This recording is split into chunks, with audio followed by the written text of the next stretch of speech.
So welcome. My name is Michelle Carrara. I'm an Education Abroad Advisor at the University of Rhode Island, and we're really excited to be finishing up our International Education Week today. International Education Week is a joint initiative between the U.S. Department of State and the U.S. Department of Education. And this past week, up until today, Friday, URI has been offering a whole range of different opportunities for students to explore the benefits of international education and exchanges. And kind of bring students into various sessions so that they can help kind of prepare for the global workforce, to kind of open their eyes to various cultures and things like that. And also, of course, on the flip side of that, part of International Education Week is focused on attracting future leaders to the universities from abroad to learn, study, and research, as well as exchange experiences. So a whole range of events. We have a couple more left today, but we're finishing up this week. And if you'd like to review the calendar and sign up for anything else remaining today, feel free to head to the website. But without further ado, I'm going to pass this over to Craig McDonald from SIT, who's going to give us a brief presentation about SIT. Thanks so much, Craig. Thank you. As Michelle said, my name is Craig McDonald, and I work for the School for International Training, which is a college that's located in Vermont, but we run academic programs all around the world, including undergraduate study abroad programs to all 7 continents of the globe. So that does include Antarctica. I'm going to share my screen real quick because there's a short presentation that I'll just kind of talk through. Going over basically, who we are and what we do. And so, can everybody see that? Yes, we can. Awesome. And so at SIT, we oftentimes say "not your ordinary study abroad" is our tagline. And what we mean by that is that, it's a lot of non-traditional destinations that we tend to go with our students. We are not recreating the college experience abroad in the sense that we're not taking students to local universities in other countries to recreate what it would be like to be a college student in that country. With SIT, it's field-based experiential study abroad. So students are focusing on a specific theme, and they're immersed in the academic theme of their program. It's as much about what you're studying as where you're going. And you're doing all sorts of different cultural immersive activities and academic immersive activities around a particular topic. And so these are the different critical global issues that SIT programs focus upon. And so every program is going to fall into one of these 7 categories, and you're immersed in that topic.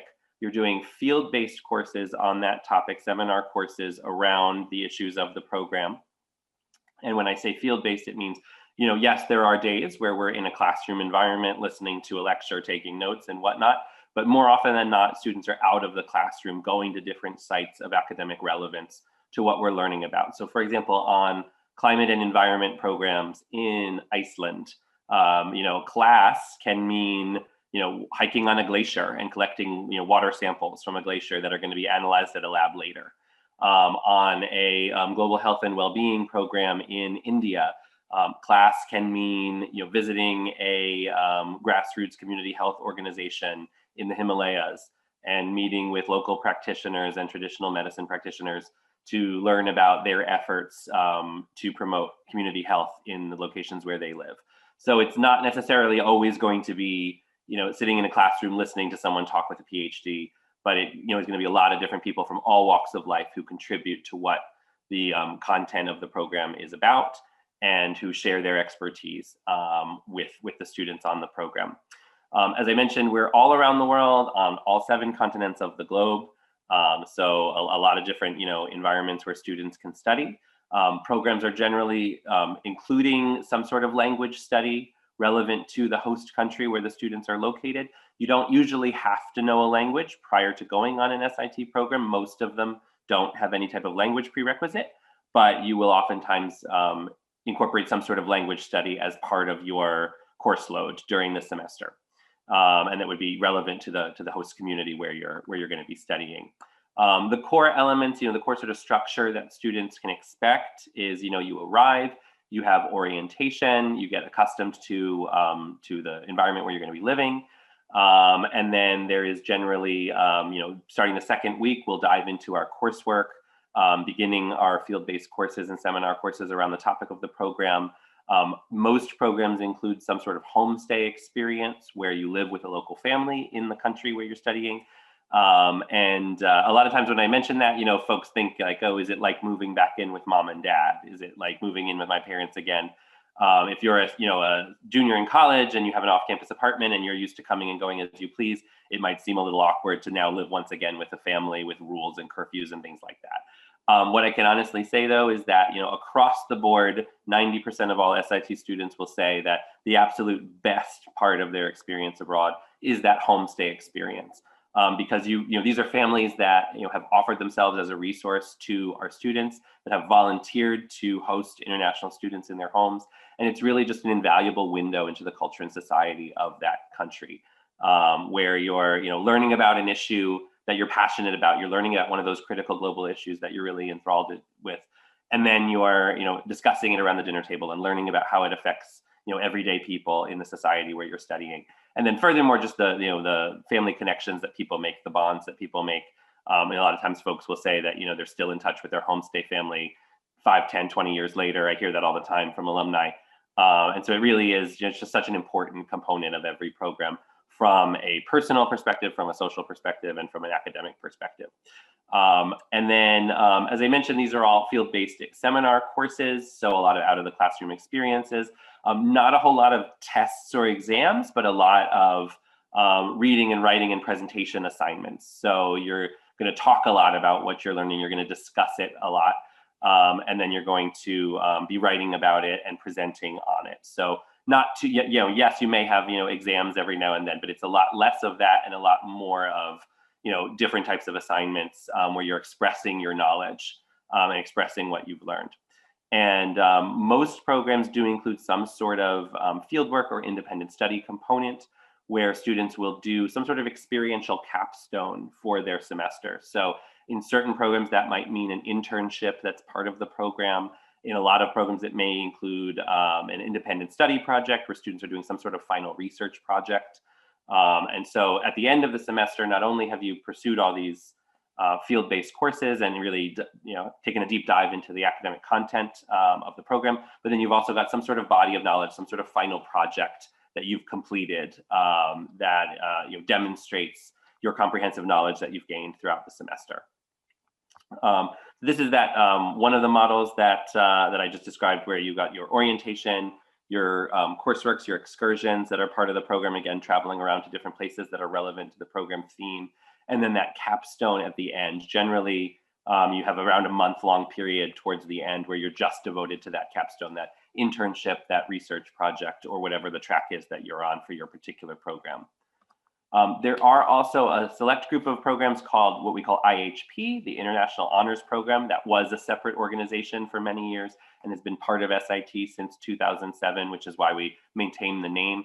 So IHP programs are multi-continental programs where you begin in the United States and then you travel to 3 different continents throughout the semester, where basically each continent is like a month-long module of that topic of the program. And so they're still field-based courses, homestay families, excursions in each location. And so you're studying the same theme throughout the entire semester, but then you've got local faculty and staff in each country who are teaching those units for that segment of the semester. So you're getting a global comparative perspective on the topic of what you're studying. And then this, if it works, is a nice little video I just like to end with because I think it sort of sums up what SIT is about. So hopefully the sound and everything like that works, but if it doesn't, let me know and we can try it again. But I just think this is a nice little synopsis that gives you a flavor for what SIT programs are all about.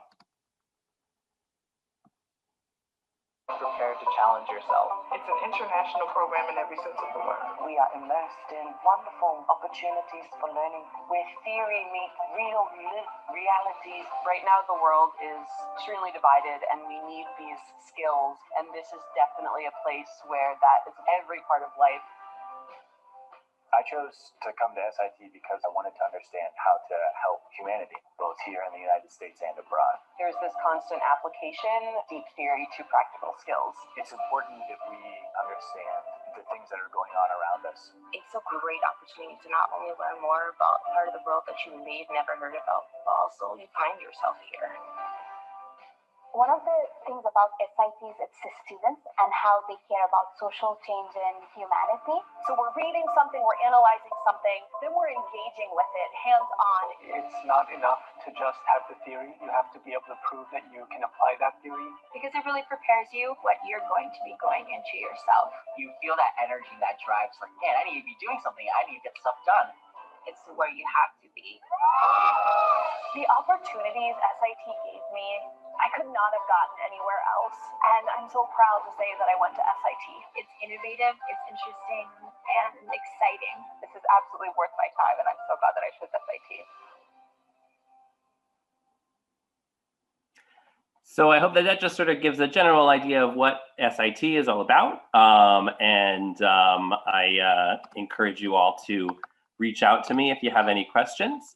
So that's just my contact information there and our website there, sit.edu.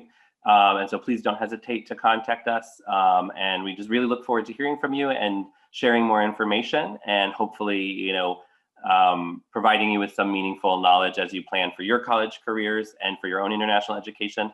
I'll just end by saying that, you know, nobody regrets studying abroad. I know a lot of people who regret not studying abroad. And so there's, you know, no time in your life when you can more easily do something like this, where you can go live for an extended period of time outside the country, really gain an international perspective on issues that you're passionate about. And then it really enhances the value of your University of Rhode Island degree that you're going to complete down the road. And so I absolutely just encourage everyone, no matter where you go, to definitely incorporate this into your college career. And that's that.